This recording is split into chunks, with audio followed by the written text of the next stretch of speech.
Call 925-322-7775 now to schedule an appointment or complimentary home analysis.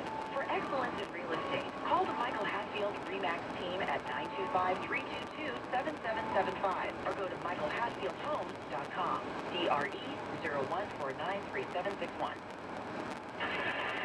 KCBS News Time 1248. First for traffic, here's Peter. Yeah, it seems like you get one crash cleared, and then along comes another one almost in the same place. That's the story now on the lower deck of the Bay Bridge.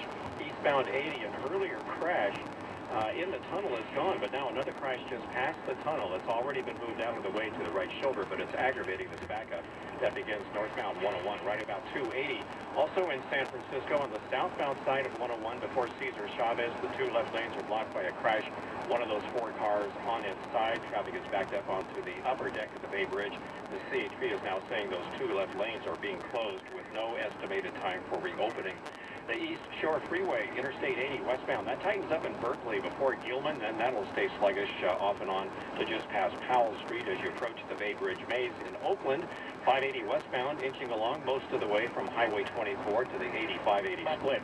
Going back to Los Gatos, Highway 17, 17 just past the Cat southbound, only the right lane is open, and that's been taken by an overturned crash. That has you backed up to Lark. The backup there is fairly solid in Los Gatos, taking about an hour to go 4 miles. Your next traffic update at 12:58 on the traffic leader, JCTCA. KCBS 6-day forecast. Looks like the big storm has passed through the Bay Area. Showers expected this afternoon. Winds decreasing to about 20 miles per hour. Scattered showers with gusty winds at times. There's a chance of an isolated thunderstorm or two. Lows will be in the 40s. Showers with decreasing winds. Chilly temperatures, highs reaching only into the mid-50s. Checking our forecast for Monday and Tuesday, wet and windy with highs in the 50s. There's a chance of snow at the Bay Area mountaintops. Cloudy and chilly Wednesday and Thursday, highs in the low 50s.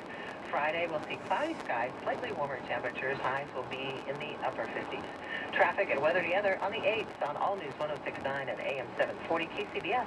KCBS News Time 12:50 as our News Watch continues. A federal judge in San Francisco has ruled that a male silverback gorilla loaned to a California group in 1991 as a possible mate for Coco, the gorilla who learned sign language, must be returned to a Cincinnati zoo. District Judge ruling Friday saying the 2015 agreement between the zoo and the Gorilla Foundation was to return the gorilla after Coco's death, and it must be enforced. Coco died last June at the age of 46. The Cincinnati Zoo sued after the Gorilla Foundation reneged on the agreement, claiming the 37-year-old gorilla would be harmed by the move. KCBS News Time 12:51. During the 35-day partial government shutdown, the absence of rangers allowed pregnant elephant seals to take over Drake's Beach in Marin County, and they're not leaving. John Deloso speaks for the park. Now we have some 35 or 40 pups that have been born on the beach that will be nursing from their mothers for the next couple of months. This is a short-term thing, but there's even a longer-term thing. Will they be coming back next year? This is a whole new paradigm shift for us. Rangers and volunteer docents will lead small groups of visitors starting this weekend to the edge of a parking lot so they can see the elephant seals and their pups from a safe distance. Officials at Death Valley National Park in California say the impact of human waste and trash left by visitors during the government shutdown is disturbing. Superintendent Mike Reynolds saying in a news release Friday that workers cleaned up about 1,500 clumps of toilet paper, 429 piles of human waste. He estimates people left a half-ton of feces outside restrooms that stayed open until they became too dirty. He said staffers spent a combined 1,500 hours this week documenting the damage, cleaning, and repairing. Other parks nationwide saw problems as well. Workers are trying to clean that up before another possible government shutdown. KCBS News Time 12:52. Time now for Narcy's Food News. We eat a lot of beans this time of year, and you know it's easy to prepare them from scratch. Yes, it takes a little while to cook them, but what I do is cook them in advance and then keep them in the freezer already cooked. To degas them, you drop the dried beans into a large pot of boiling water. Boil it for 2 minutes, shut off the heat and let it rest for an hour. Then drain it and discard that liquid and put it back on the stove with fresh water and cook it until it's tender. I figured out it takes a half cup of dry measure to make a meal for the two of us.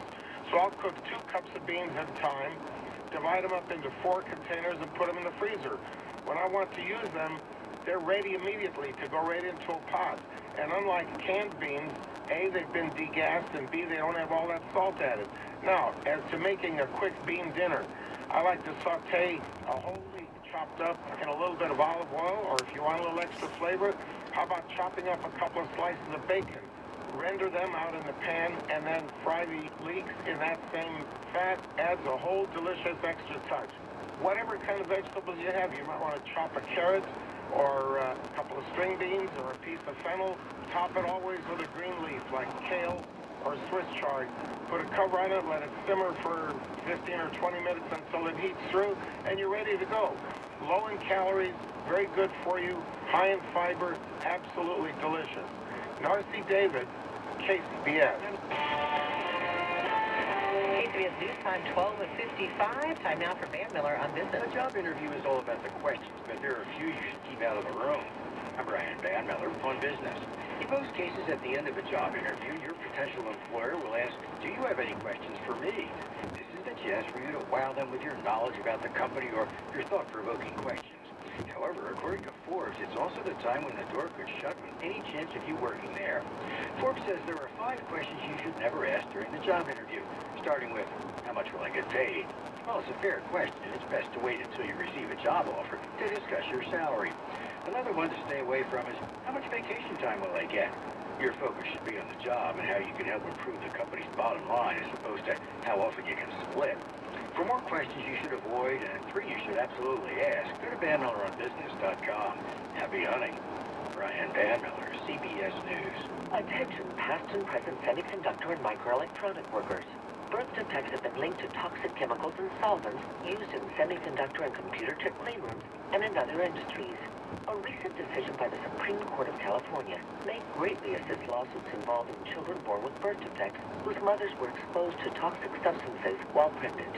If you have a child with significant mental impairment, brain, spinal damage, or other birth injuries, and you're a past or present semiconductor worker, contact us now.